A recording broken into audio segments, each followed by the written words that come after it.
The Pontelliers possessed a very charming home on Esplanade Street in New Orleans. It was a large double cottage, with a broad front veranda, whose round, fluted columns supported the sloping roof. The house was painted a dazzling white. The outside shutters, or jalousies, were green. In the yard, which was kept scrupulously neat, were flowers and plants of every description which flourishes in South Louisiana. Within doors the appointments were perfect, after the conventional type. The softest carpets and rugs covered the floors, rich and tasteful draperies hung at doors and windows. There were paintings, selected with judgment and discrimination, upon the walls. The cut glass, the silver, the heavy damask which daily appeared upon the table, were the envy of many women whose husbands were less generous than Mr. Pontellier. Mr. Pontellier was very fond of walking about his house, examining its various appointments and details, to see that nothing was amiss. He greatly valued his possessions, chiefly because they were his, and derived genuine pleasure from contemplating a painting, a statuette, a rare lace curtain, no matter what, after he had bought it and placed it among his household gods.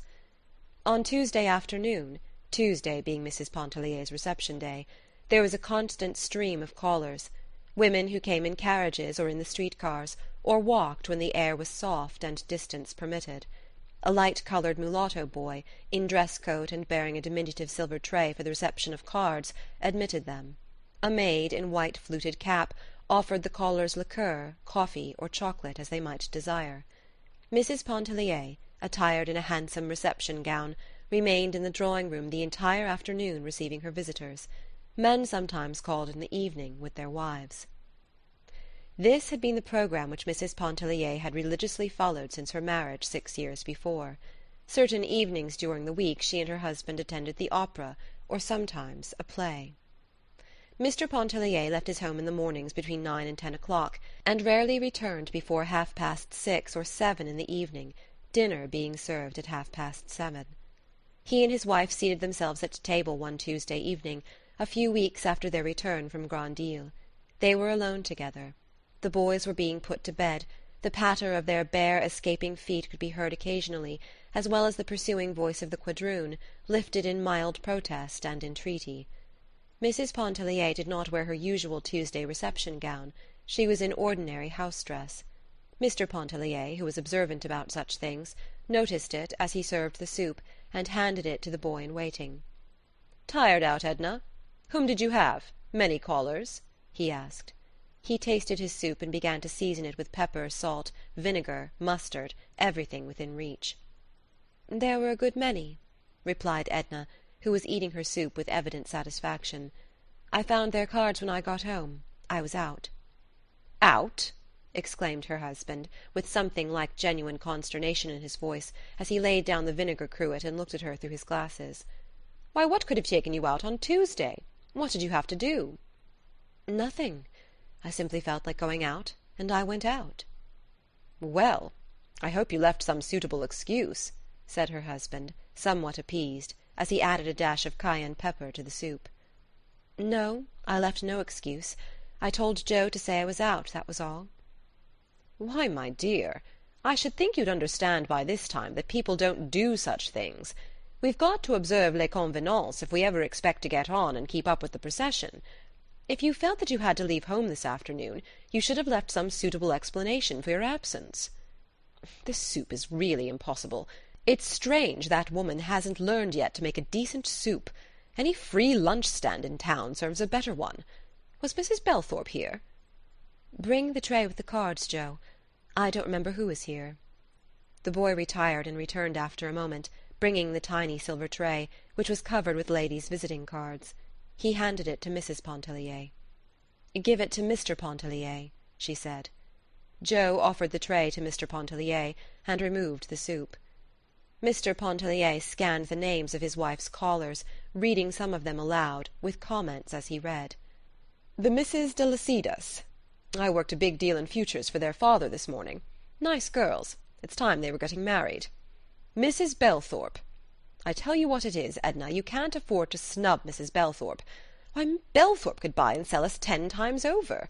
His business is worth a good round sum to me. You'd better write her a note. Mrs. James Highcamp. Huh! The less you have to do with Mrs. Highcamp, the better. Madame La Force. Came all the way from Carrollton, too, poor old soul. Miss Wiggs, Mrs. Eleanor Boltons. He pushed the cards aside. Mercy! Exclaimed Edna, who had been fuming. Why are you taking the thing so seriously and making such a fuss over it? I'm not making any fuss over it. But it's just such seeming trifles that we've got to take seriously. Such things count.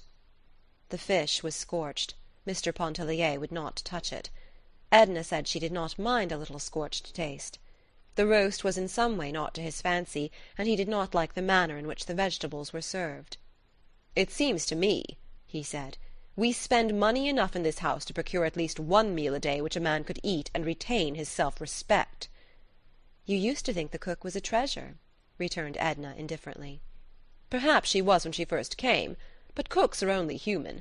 They need looking after, like any other class of persons that you employ.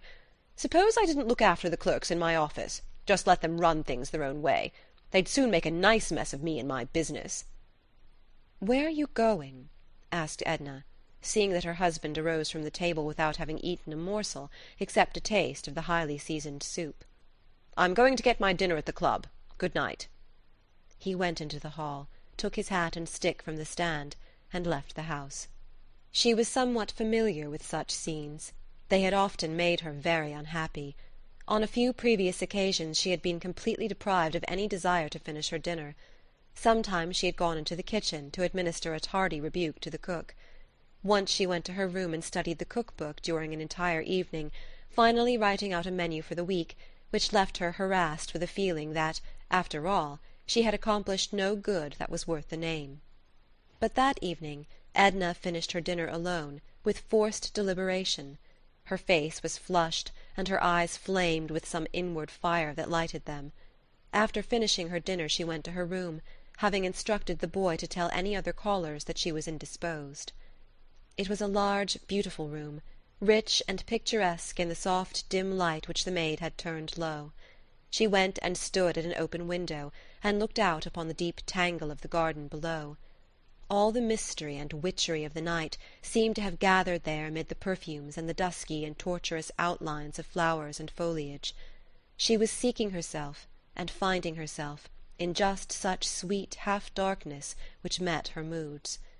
But the voices were not soothing that came to her from the darkness, and the sky above, and the stars.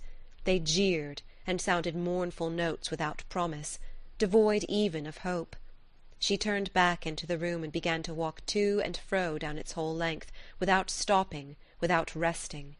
She carried in her hands a thin handkerchief, which she tore into ribbons, rolled into a ball, and flung from her. Once she stopped, and taking off her wedding ring, flung it upon the carpet. When she saw it lying there, she stamped her heel upon it, striving to crush it. But her small boot heel did not make an indenture, not a mark upon the little glittering circlet. In a sweeping passion she seized a glass vase from the table and flung it upon the tiles of the hearth. She wanted to destroy something. The crash and clatter were what she wanted to hear. A maid, alarmed at the din of breaking glass, entered the room to discover what was the matter. "A vase fell upon the hearth," said Edna. "Never mind. Leave it till morning." "Oh, you might get some of the glass in your feet, ma'am," insisted the young woman, picking up bits of the broken vase that were scattered upon the carpet. "And here's your ring, ma'am, under the chair." Edna held out her hand, and taking the ring, slipped it upon her finger.